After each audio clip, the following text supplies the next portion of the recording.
Hey everyone, in this quick tutorial, I'm going to show you how to find and use the trending TikTok filters, perfect for standing out and joining the viral trends. So let's get started. First, open the TikTok and tap the plus icon to create a new video.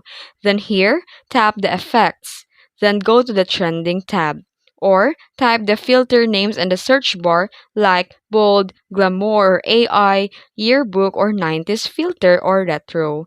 You can type whatever you want. Then tap the filter to preview it. Then press record to use it in your video. And for the best result, combine the filters with popular sounds and trending hashtags. If you saw a cool filter in someone's video, tap the filter name and select add favorite or use this effect right away. And that's how you use a trending TikTok filters to upgrade your video in seconds. If you found this video helpful, please like and subscribe for more tutorials. Thanks for watching.